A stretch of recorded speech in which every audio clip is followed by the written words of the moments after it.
예. 오늘은 요한복음 9장 1절부터 3절의 말씀을 다 같이 읽겠습니다.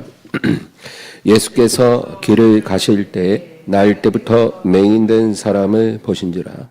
제자들이 물어 이르되 랍비여, 이 사람이 맹인으로 난 것이 누구의 죄로 인함이니까? 자기니까 그의 부모니까? 예수께서 대답하시되 이 사람이나 그 부모의 죄로 인한 것이 아니라 그에게서 하나님이 하시는 일을 나타내고자 하심이라. 아멘. 맹인이 된 이유라는 제목으로 말씀을 나누겠습니다. 아유, 우리 고일환 집사님 왜 이렇게 일찍 오셨어요? 우리 지난 시간에 마지막으로 읽었던 8장 58, 59절 읽겠습니다. 예수께서 이르시되 진실로 진실로 너희에게 이르노니 아브라함이 나기 전부터 내가 있느니라 하시니 그들이 돌을 들어 치려 하거늘 예수께서 숨어 성전에서 나가시니라. 예수님이 이제 돌을 들고 치려는 무리들을 피해서 숨어 성전에서 나가셨다. 이제 이렇게 기록되어 있거든요. 이 숨어라는 말은 예수님이 자신을 무리에게서 숨기사 성전을 빠져나가셨다 그거든요. 그러니까 이것은 순간적으로 그 무리들의 눈을 어둡게 하시고 예수님이 그 위기를 빠져나가신 것을 의미합니다. 여러분, 그 소돔을 방문한 두 천사가 이제 롯의 집에 머물 때 그 동성애자들이 집을 에워싸고 이제 막 들어오려고 할 때 그 천사들이 그 동성애자들의 눈을 순간적으로 어둡게 하시고 그리고 롯의 가족들을 대피시키잖아요. 성경에는 이렇게 악인들의 눈을 어둡게 하사 그 상황을 모면하는 경우가 종종 나옵니다. 예수님이 그렇게 그들의 눈을 어둡게 하시고 자신을 숨기사 성전에서 나가셨다 그 말인 것이죠. 그리고 이어서 이제 9장 1절을 읽겠습니다. 예수께서 길을 가실 때 날 때부터 맹인된 사람을 보신지라. 이제 그 후에 길을 가시다가 날 때부터 맹인된 사람을 보셨습니다. 예수님은 방금 전에 예수님을 눈으로 보고 귀로 듣고도 믿지 않는 사람들, 심지어는 돌을 들어 예수님을 치려고 하는 사람들에게 자신을 숨기셨습니다. 그런데 지금 날 때부터 맹인된 자는 뭘 보고 싶어도 볼 수 없는 사람이잖아요. 예수님을 보려고 해도 볼 수가 없는 사람이에요. 예수님 바로 옆에 있어도 알 수가 없죠. 그 사람을 예수님이 보셨다. 묘한 대조가 있는 겁니다. 예수님이 그런 말씀하셨죠. 천지의 주제이신 아버지여, 이것을 지혜롭고 슬기 있는 자들에게는 숨기시고 어린 아이들에게는 나타내신 것을 감사하이다. 이렇게 된 것이 아버지의 뜻이니이다.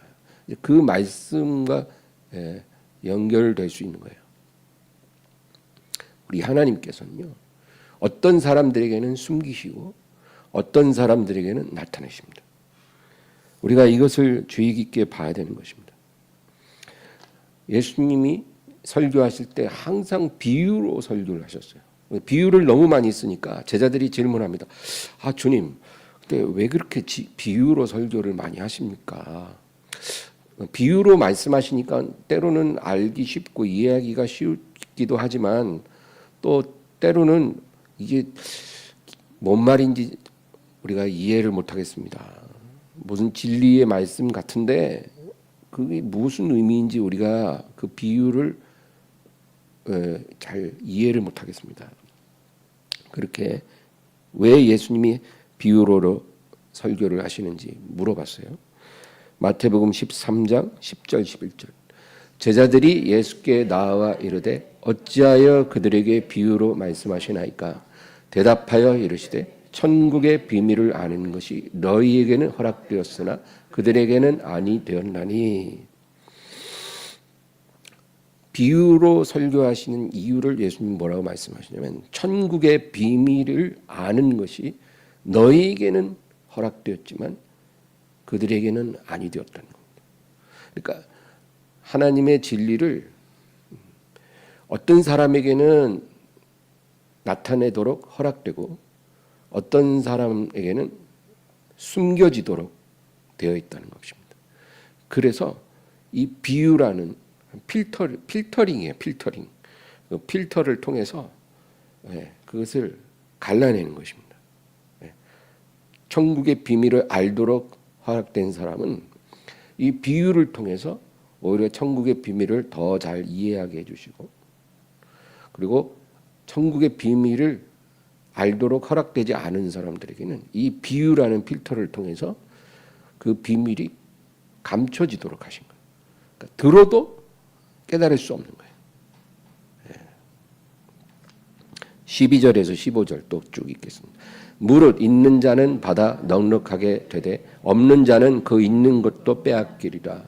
그러므로 내가 그들에게 비유로 말하는 것은 그들이 보아도 보지 못하며 들어도 듣지 못하며 깨닫지 못함이니라. 이사야의 예언이 그들에게 이루어졌으니 일렀으되 너희가 듣기는 들어도 깨닫지 못할 것이요 보기는 보아도 알지 못하리라. 이 백성들의 마음이 완악하여져서 그 귀는 듣기에 둔하고 눈은 감았으니 이는 눈으로 보고 귀로 듣고 마음으로 깨달아 돌이켜 내게 고침을 받을까 두려워함이라 하였음이라. 그러니까 하나님이 택하신 자들은 이 비유를 통해 진리를 알게 하시고, 그리고 마음이 완악한 자들은 그것이 감추어지도록 그렇게 정해졌다는 것입니다. 그러니까 보기는 보아도 보지 못하고 귀로 들어도 듣지 못하고 깨닫지 못하는 거예요. 왜? 이 백성의 마음이 완악하기 때문이라는 것입니다.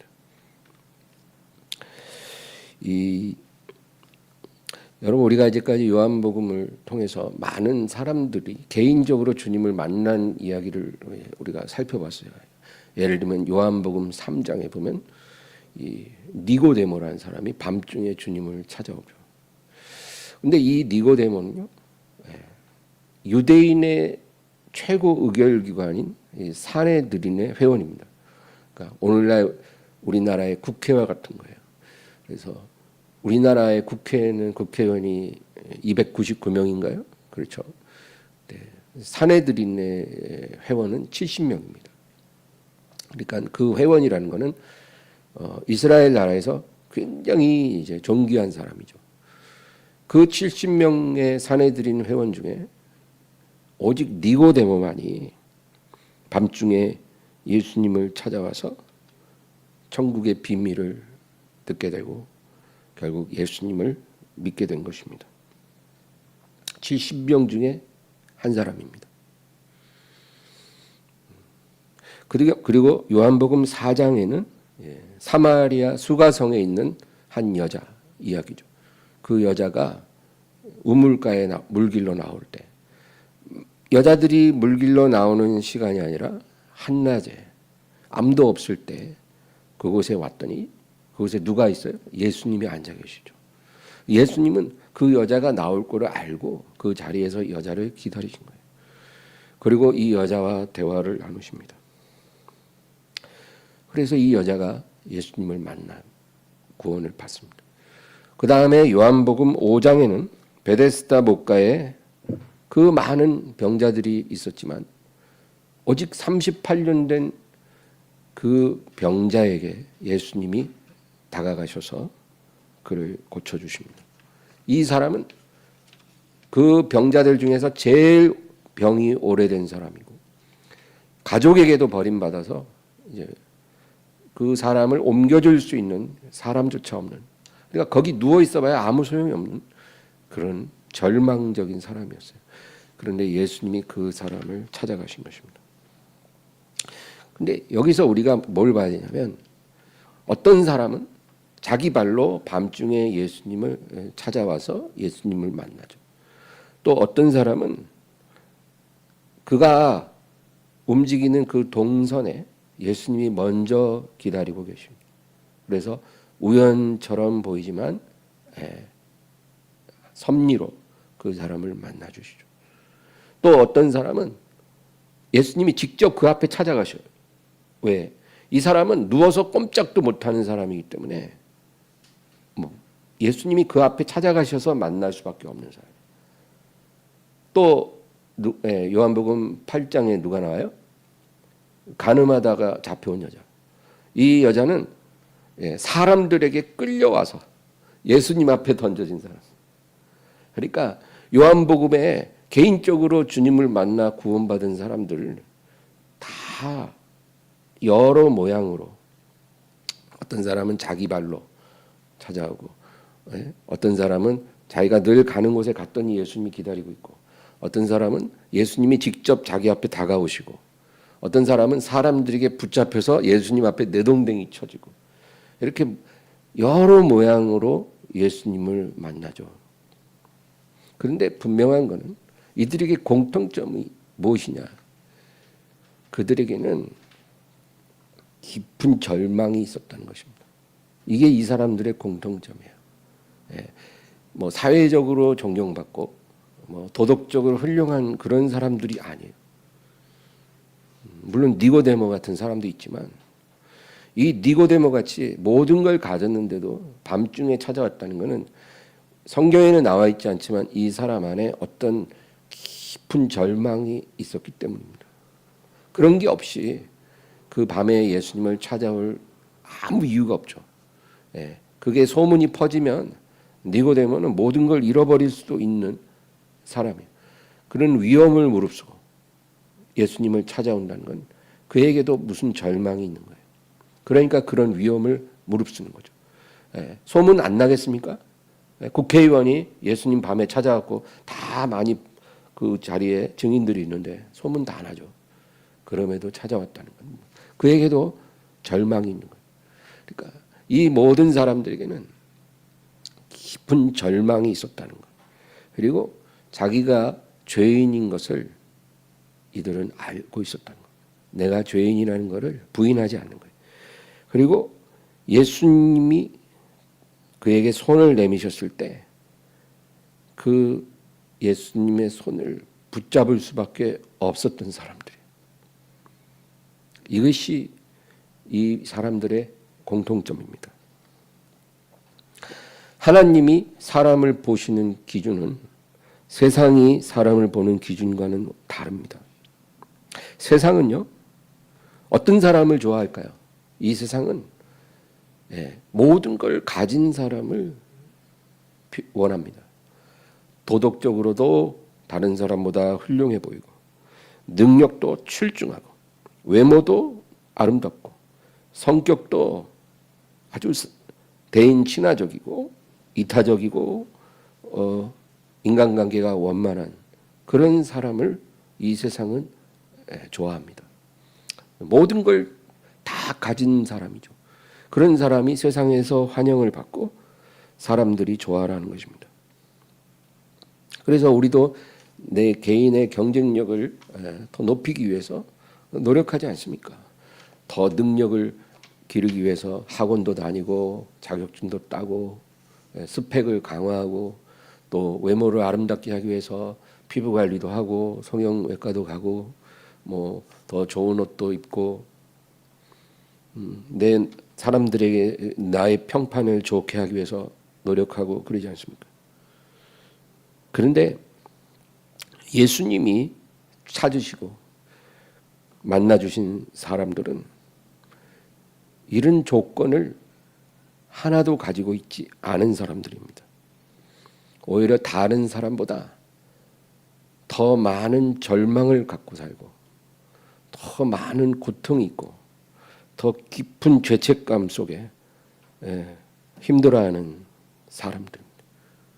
그런 사람들에게 예수님이 찾아가시고 손 내밀어 줄 때 그들은 두 손으로 그 손을 움켜잡을 수밖에 없었던 그런 사람들입니다.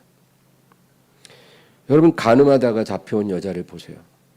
이 여자가요, 정말 가늠하는 현장에서 끌려와서 광장에 딱 세워진 사람. 얼마나 부끄럽습니까? 이제 그 여자는 이제 절망이에요. 가족들도 외면하는 상황이에요. 이제 뭐 그렇잖아요. 누가 그 여자를 편들어 주겠어요? 옛날에는요. 옛날에 이스라엘 사회도 그렇고 지금 이슬람 국가도 보나 이런 데 가면요. 그 여자의 인권은요. 정말 아무것도 아니었어요. 그래서 여자가 무슨 수치스러운 일과 연관이 되면 그 아버지나 그 오빠한테 죽임을 당해요. 그런 일이 지금도 이슬람권이나 인도 같은 데서는 일어나고 있어요. 그러니까 이 여자는 이미 끝난 인생이에요. 그 자리에서 그냥 돌 맞아 즉결 처형되는 게 이제 예정된 운명이에요. 그런데 그때 예수님이 나서서 무료 변론을 해주셔요. 무료 변론. 이 세상 최고의 변호사 되신 예수님이 이 절망에 빠진 여자를 위해서 무료 변론을 해주십니다. 예수님 뭐라 그래요? 너희 중에 누구든지 죄 없는 자가 먼저 돌로 치라. 딱 이 말씀 하시고는 그냥 땅에 앉으셔서 뭐라고 바닥에다가 쓰세요. 그걸로 끝난 거예요. 모든 사람이 돌을 내려놓고 다 돌아가 버렸습니다. 하나님이 사람을 선택하시는 기준은 확실히 세상과 다릅니다. 세상은 내가 가장 잘 나갈 때 나에게 다가옵니다. 그러니까 요즘 말로 폼이 가장 올라왔을 때, 내가 가장 쓸모 있는 사람이었을 때, 모든 면에서 세상은 미소를 짓고 내게 다가옵니다. 그리고 내 폼이 떨어지고 내 가치가 하락하면 세상도 나로부터 점점 멀어지겠죠. 그런데 하나님은 내가 가장 처참한 절망을 느낄 때 그때 가장 가까이 오사 내게 손을 내밀어 주십니다. 이게 하나님이 우리에게 다가오시는 방식이에요. 내가 잘 나가고 내가 폼이 좋을 때는 하나님께서 우리에게 그렇게 가까이 오시지 않습니다. 오실 수가 없어요. 우리가 하나님을 필요로 하지 않기 때문에. 근데 내가 가장 깊은 곳에 밑바닥에 있을 때 하나님은 가장 가까이 오십니다. 이 날 때부터 맹인된 자, 여러분 이 사람이 날 때부터 맹인이라는데 정말 이 입장이 우리가 되지 않으니까 모르겠지만 얼마나 하나님을 원망했을까요? 지금까지. 저라면 그럴 것 같아요. 하나님을 원망할 수밖에 없어요. 또 부모님을 원망할 수밖에 없죠. 왜 나를 맹인으로 낳았냐는 거죠. 진짜 100명 중에 하나, 1000명 중에 하나인데 왜 우리 부모님은 나를 맹인으로 낳으셨어요? 좀 멀쩡하게 낳으시지. 그렇게 원망을 했을 거예요.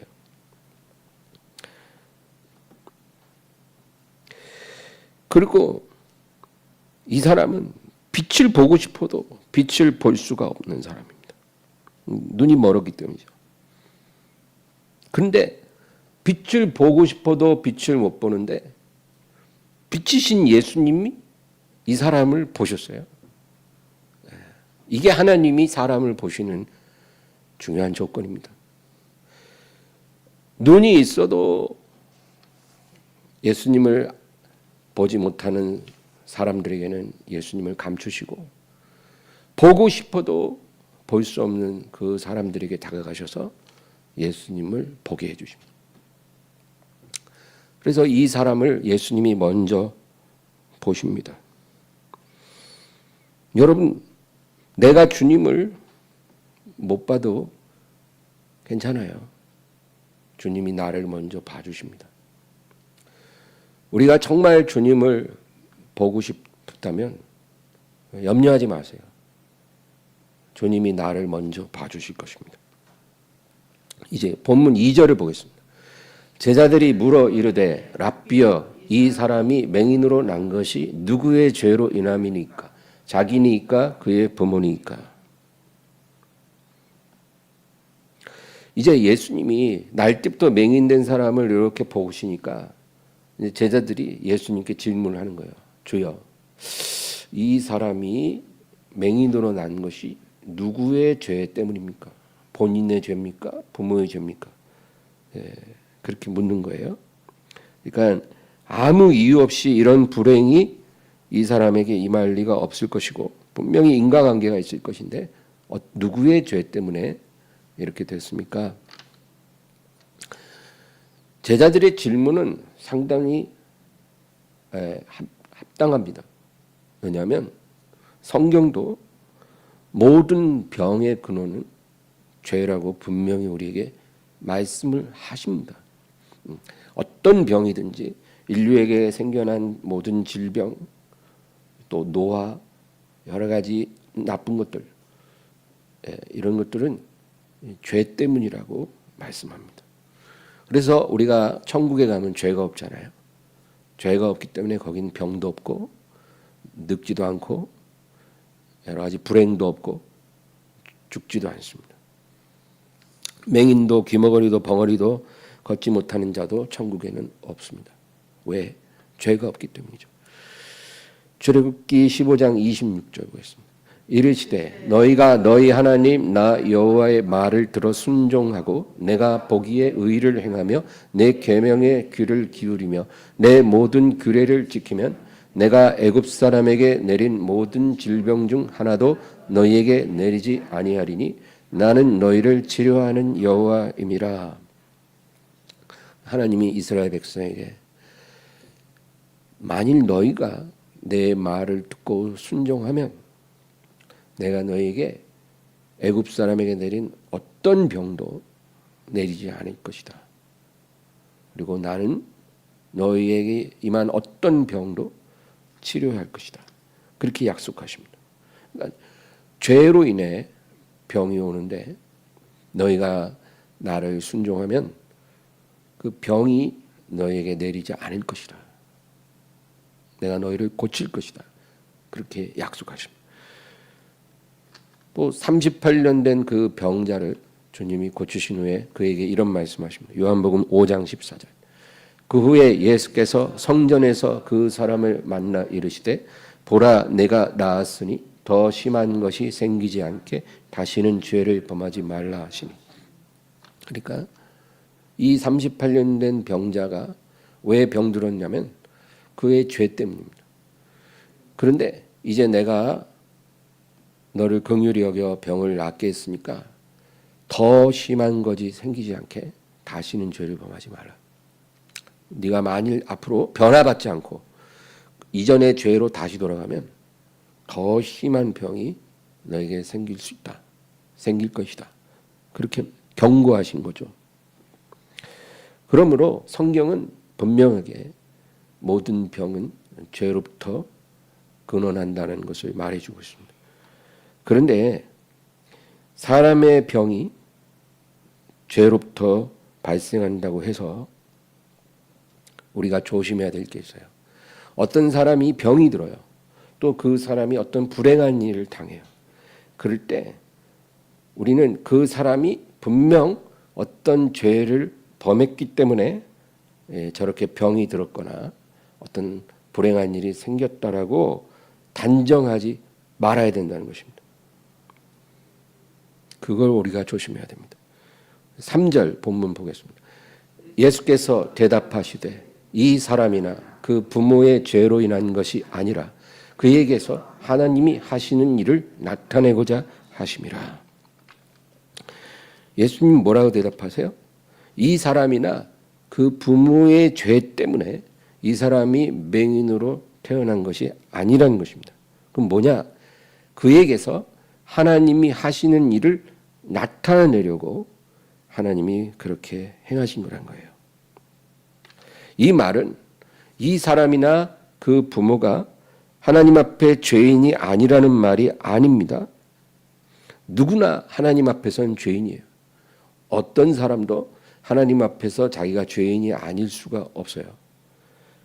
그러나 그가 맹인으로 난 것이 그 부모나 그가 무슨 특별한 죄를 범해서 그렇게 된 것이 아니라고 주님 분명히 말씀하신 거예요. 그러니까 우리도 어떤 사람이 불행을 당할 때, 병이 났을 때 무조건 회개해요. 죄 때문에 생겼으니까 회개하여. 이렇게 단정적으로 말하지 말아야 된다는 거예요. 여러분, 욥이라는 사람 하나님이 인정해 주신 사람이잖아요. 그런데 온몸에 병이 들었지 않습니까? 그 병이 죄 때문에 생긴 겁니까? 그렇지 않다고 성경이 말하거든요. 바울 사도도 그 안에 몸에 고쳐지지 않는 육체의 가시, 사탄의 가시가 있었어요.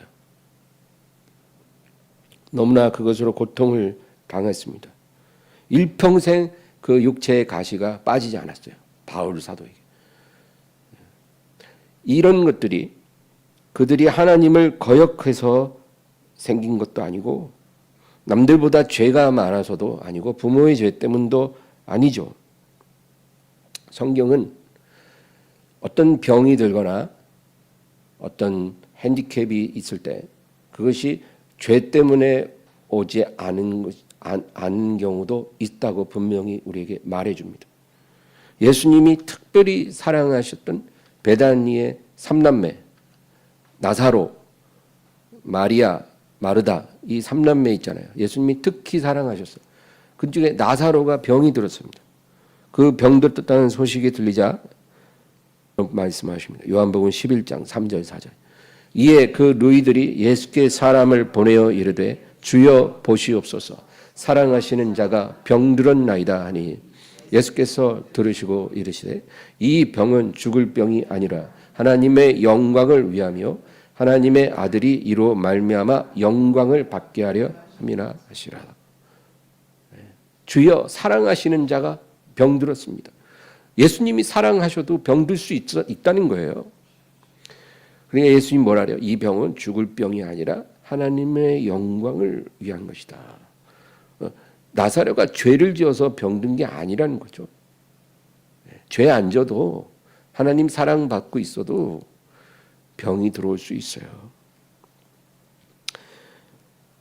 무조건 병들고 안 좋은 일 당하면 회개하라고 그렇게 말하지 말아야 합니다.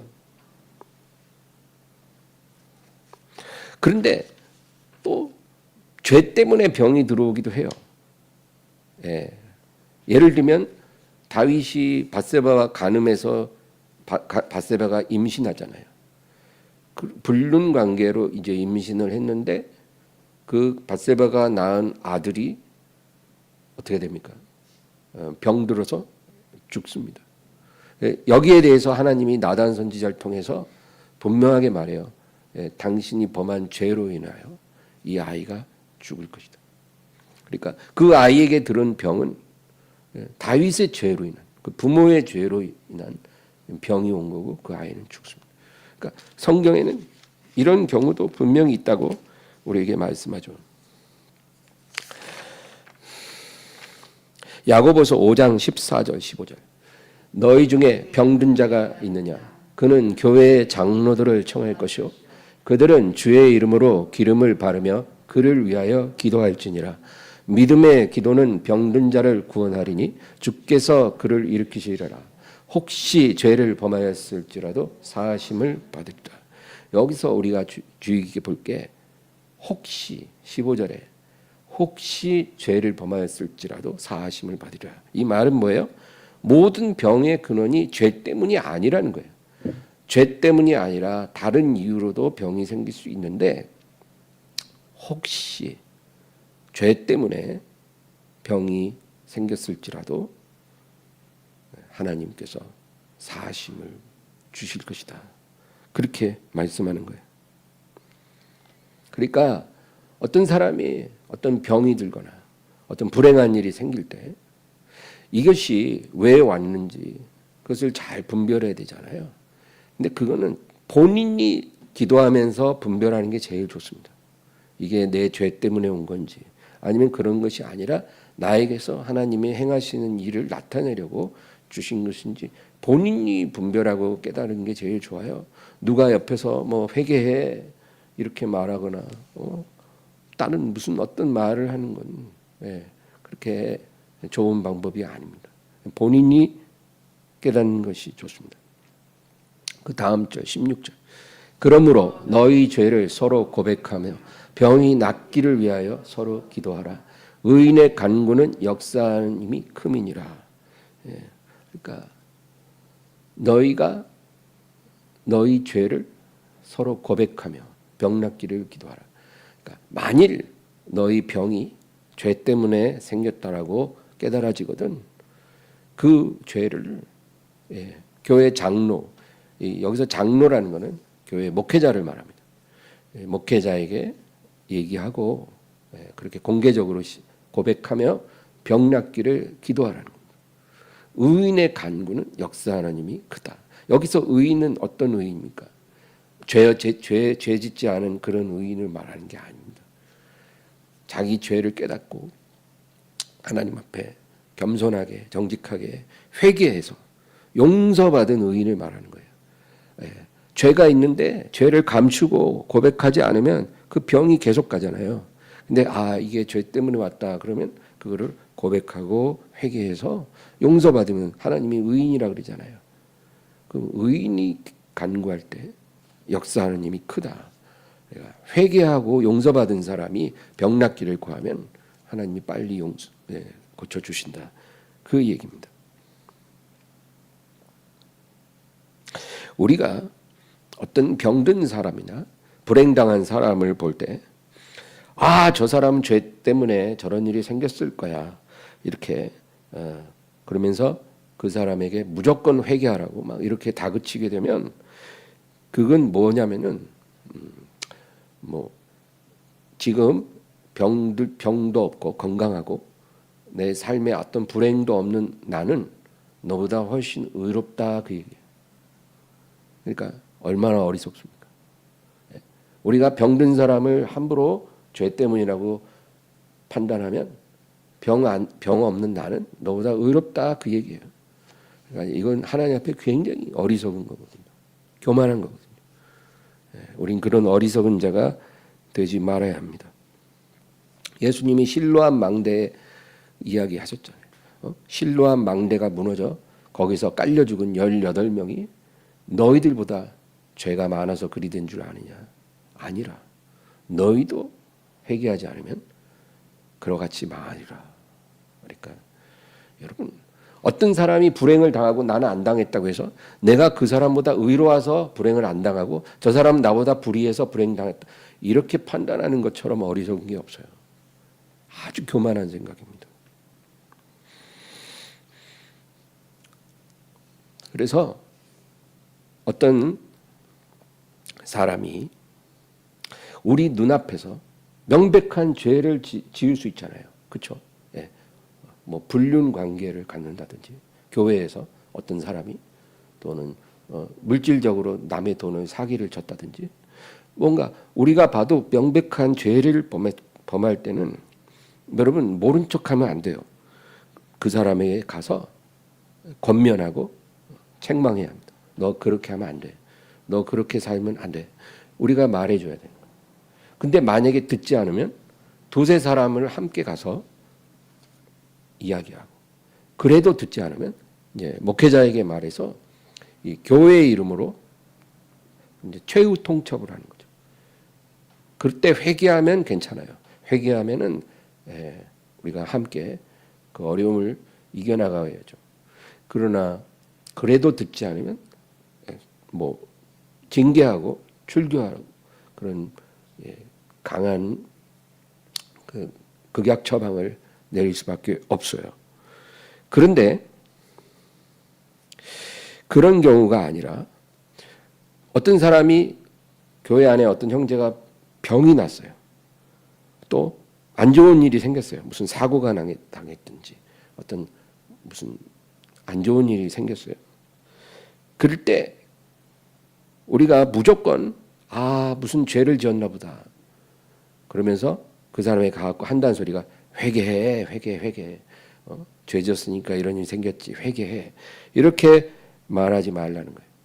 우리는 그거를 함부로 판단하면 안 돼요.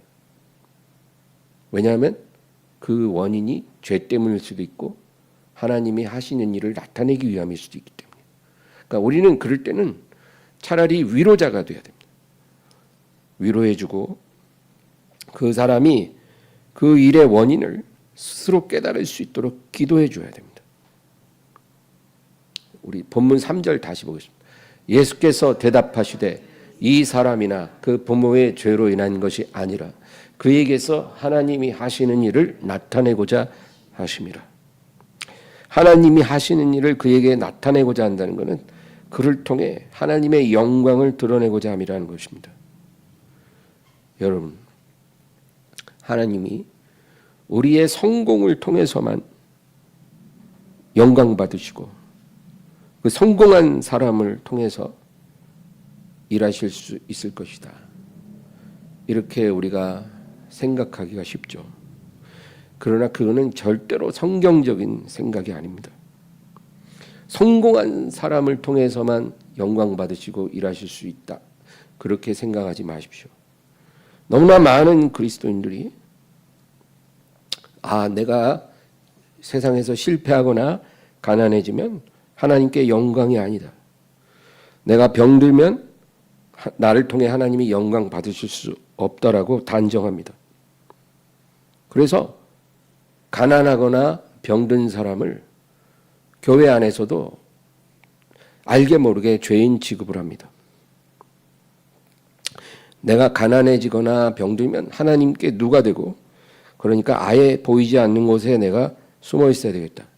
이렇게 생각을 하는 것입니다. 그럴까요? 하나님이 성공하고 잘 나가는 사람을 통해서만 영광을 받고 그리고 실패하고 가난하고 병들면 하나님께 영광이 안 되니까 숨어 있어야 합니까? 그게 어디서 온 생각일까요? 성경에서 온 건 아닙니다. 여러분, 가난한 과부가 2렙돈을 드린 이야기 아시죠? 가난한 과부라고 성경이 말합니다. 가난한 과부예요. 그가 2렙돈을 주님께 하나님 앞에 드렸을 때 예수님이 그 과부의 가난함을 책망하셨나요? 그 과부가 가난하다고 예수님이 무시하셨나요? 아닙니다. 오히려 그 과부를 칭찬해 주셨어요. 그리고 제자들에게 돌아보면서 뭐라 그러세요? 내가 너희에게 진실로 말하노니 이 많은 사람들 중에 이 과부가 가장 많이 넣었다. 그가 가장 하나님을 기쁘시게 했다고 칭찬해 주셨어요. 하나님이 그 과부를 통해 가장 큰 영광을 받았다는 거죠. 지금. 예. 그 과부가 가난하다고 주님이 무시하지 않으셨습니다. 성경에 구약과 신약 통틀어서 하나님이 가난한 자를 박대하거나 멸시한 적이 한 번도 없습니다. 잠언 14장 31절. 가난한 사람을 학대하는 자는 그를 지으신 이를 멸시하는 자요 궁핍한 사람을 불쌍히 여기는 자는 주를 공경하는 자니라. 가난한 자를 멸시하고 학대하면 하나님을 멸시하는 겁니다. 가난한 사람을 불쌍히 여기는 사람은 주님을 공경하는 사람. 신명기 15장 11절. 땅에는 언제든지 가난한 자가 그치지 아니하겠으므로 내가 네게 명령하여 이르시되 내 땅 안에 내 형제 중 곤란한 자와 궁핍한 자에게 내 손을 펼치니라. 이 땅이 존재하는 한 가난한 자는 계속 있을 거라는 거예요. 어느 나라든 어떤 사회든 심지어는 어떤 교회든 간에 여러분 강남에 있는 그런 큰 교회, 유명한 교회에 가난한 사람 없을 것 같으세요? 저 그 교회 다녀봤거든요. 근데 가난한 사람 의외로 많아요. 아무리 부자 동네 부자 교회라도 그 교회 안에 꼭 가난한 사람들 있어요. 어떤 교구에도 가난한 사람 꼭 있고 어떤 지역 구역에도 가난한 사람 꼭 있고 항상 있어요.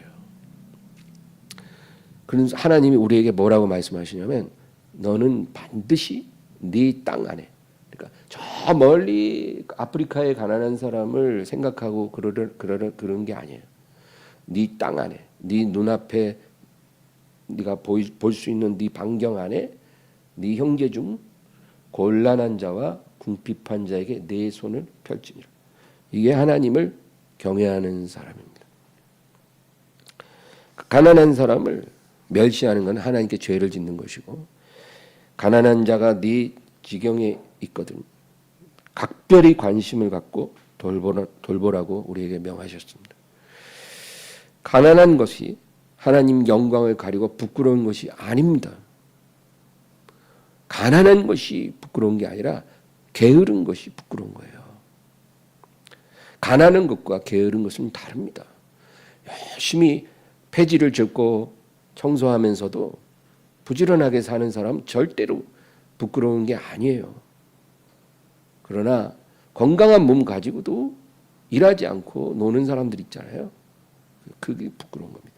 데살로니가후서 3장 10절 11절 우리가 너희와 함께 있을 때에도 너희에게 명하기를 누구든지 일하기 싫어하거든 먹지도 말게 하라 했더니 우리가 들은즉 너희 가운데 게으르게 행하여 도무지 일하지 아니하고 일을 만들기만 하는 자들이 있다 하니, 초대교회에 이제 바울이 이제 교회 안에 이런 사람들에 대해서 이제 책망하는 겁니다.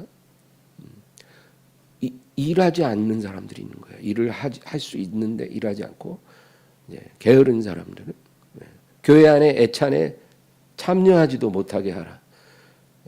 참 이거는 어려운 일이에요. 오늘날 이렇게 하기가. 그러나 그런 정도로 책망합니다. 게으른 자들. 하나님이 가난한 자를 결코 멸시하지 않지만 게으른 자들을 하나님은 엄히 책망하십니다.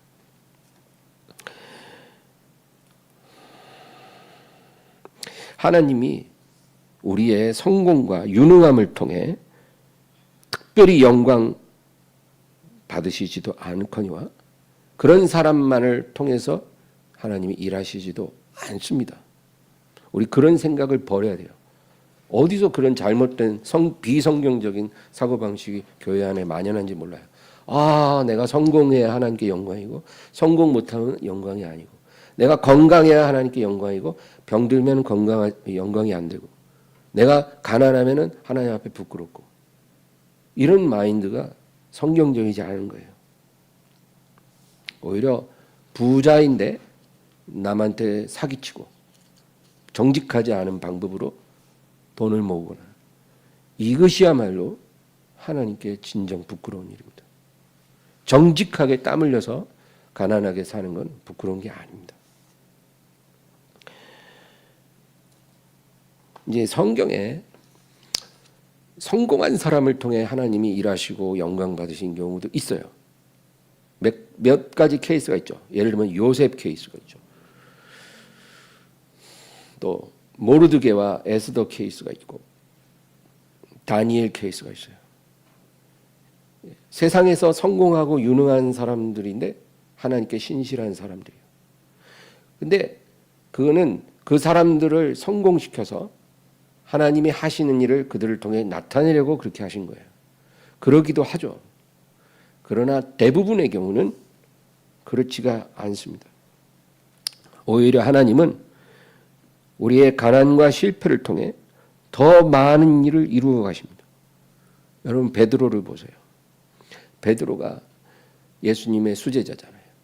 근데 베드로는 예수님을 3번 모른다고 부인하기 전에 베드로와 예수님을 3번 부인한 후에 베드로로 나뉘어요. 근데 베드로가 예수님을 3번 부인하기 전에는 실패를 모르는 사람이죠. 항상 나서기 좋아하고 잘난 체하고 자신만만한 사람이었어요. 근데 그가 예수님을 죽을지언정 배반하지 않겠다고 맹세해놓고도 하루도 지나지 않아서 예수님을 저주하며 내가 이 사람을 모른다라고 3번이나 부인했잖아요. 그런데 여러분 보세요. 주님은 예수님을 부인하기 전에 베드로보다 예수님을 3번이나 부인한 후에 베드로를 더 원하셨습니다. 예수님을 모른다고 부인하기 전에 베드로에게는 내 양을 먹이라 이런 말 해본 적이 없어요. 근데 예수님을 3번이나 부인한 베드로를 찾아오셔서 뭐라 그래요? 내 양을 먹이라. 내 양을 치라. 그 귀한 사명을 맡겨주세요. 그러니까 주님이 보실 때는 예수님을 배반하기 전에 베드로보다 배반한 후에 베드로가 더 쓸모가 있는 거예요. 주님의 눈에는. 이 세상의 눈과 달라요. 그래서 세상은 성공한 사람, 잘난 사람을 좋아하고 실패한 사람 좋아하지 않잖아요. 예수님은 실패해야 그 사람이 내게 필요하다고 그래요. 그래서 베드로가 주님 앞에 쓰임 받은 거예요. 자기가 모시던 사람 오른팔로 섬기다가 3번이나 부인하면 그 아웃 아닙니까? 삼진 아웃 아니에요? 3번이나 배반했으면. 누가 그 사람 쓰겠습니까? 세상에서. 예? 자기 보스를 3번이나 부인한 신복을 누가 쓰겠어요?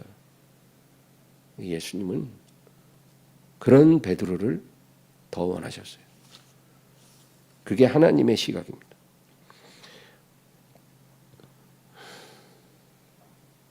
실패하지 않은 베드로보다 실패한 베드로를 더 기뻐하시고 쓰기를 원하셨어요. 바울도 마찬가지입니다. 바울의 몸에 사단의 가시가 없는 것보다 그것이 박혀 있을 때 주님의 일을 나타내기에 더 합당하게 보셨습니다. 고린도후서 12장 8절 9절. 이것이 내게서 떠나가게 하기 위하여 내가 3번 주께 간구하였더니 나에게 이르시기를 내 은혜가 내게 좋게도다. 이는 내 능력이 약한 데서 온전하여짐이라 하신지라. 그러므로 도리어 크게 기뻐함으로 나의 여러 약한 것들에 대하여 자랑하리니 이는 그리스도의 능력이 내게 머물게 하려 함이라. 주님 뭐라 그러세요? 이 가시 좀 빼주세요. 바울이 그렇게 기도했어요. 하나님, 제가 무슨 죄를 진 것도 아니잖아요. 그리고 이 가시만 없으면 제가 갑절로 더 충성할게요. 이것 때문에 제가 뭘 하고 싶어도 못하겠어요. 좀 고쳐주세요. 이렇게 기도했는데 3번이나 주님 말하시기를 내 은혜가 너에게 족하다. 족하다 이 말은 넘치지도 않고 모자라지도 않고 딱 아구까지 채워졌다는 거예요. 내 은혜가 너에게 꽉 찼다. 흘러내리지도 않고 꽉 찼다. 이는 내 능력이 약한 데서 온전하여짐이라. 너의 몸을 그릇으로 삼고 내 능력을 담아서 내 영광을 나타내야 되겠는데 너에게서 나의 하는 일을 나타내야 되겠는데 지금 이 상태가 제일 좋다는 거예요. 건강한 바울의 몸보다 가시로 고통당하는 바울의 몸이 주님이 일하시기에 최적이라는 거예요. 그래서 바울이 이것을 깨달았어요. 세상의 눈과 사람의 눈과 주님의 눈은 다르구나. 그래서 주님의 눈높이에 자기를 맞추기로 결심하고 오히려 크게 기뻐함으로 나의 여러 약한 것들에 대해서 내가 자랑하리라. 그 얘기를 하는 겁니다. 여러분, 오늘 본문은 날 때부터 맹인된 사람의 이야기잖아요. 이 사람이 얼마나 지금까지 하나님을 원망했을까요? 부모를 원망했을까요? 얼마나 자기 운명을 보고 절망했을까요? 그런데 이날 예수님이 이 사람을 바라보신 날, 이 날 때부터 맹인된 사람의 육의 눈도 떠지고, 그러니까 육의 눈이 떠지니까 이제 빛을 보게 되죠. 하늘의 해를 볼 수 있었어요. 그리고 세상의 빛 대신 예수님도 볼 수 있었습니다. 그런데 만약에 이 사람이 맹인이 아니었었다면 이날 그가 예수님을 만나서 구원받을 수 있었을까요? 아마 어려웠을 거예요. 만약에 이 사람이 건강한 눈으로 태어났다면 지금 그 시간에 어딘가에서 공장에서 일하고 있었을 거예요. 근데 그가 맹인으로 태어났고, 그리고 지금 이 자리에서 그가 예수님을 볼 수가 없었지만 예수님이 그를 봤고, 그는 육의 눈이 떠짐과 동시에 생명의 빛이신 예수님도 보게 되고 구원을 받게 된 것입니다. 멀쩡한 눈을 갖고도 예수님을 보면서도 보지 못하고 들어도 깨닫지 못하는 그런 멸망의 자식들보다 훨씬 행복한 사람이었습니다. 오늘 이 9장 전체가 이 나면서 맹인된 사람 이야기인데 마지막 절 41절 한번 보겠습니다. 예수께서 이르시되 너희가 맹인이 되었더라면 죄가 없으려니와 본다고 하니 너희 죄가 그대로 있느니라. 오히려 멀쩡한 눈을 가지고 태어나서 예수님을 보고도 보지 못하고 듣고도 깨닫지 못한 사람들보다 이 나면서 맹인된 이 사람이요, 비록 지금까지는 절망 속에 살았지만 이날 이후로 어떤 사람보다도 복되고 정말 행복한 그런 사람인 것입니다. 그래서 여러분, 만약에 우리에게 당한 어떤 고통이 우리의 죄 때문에 온 것이 아니라면 여러분 감사하고 기뻐해 보세요. 왜냐하면 하나님이 그것을 통해서 큰 계획과 목적이 있는 것입니다.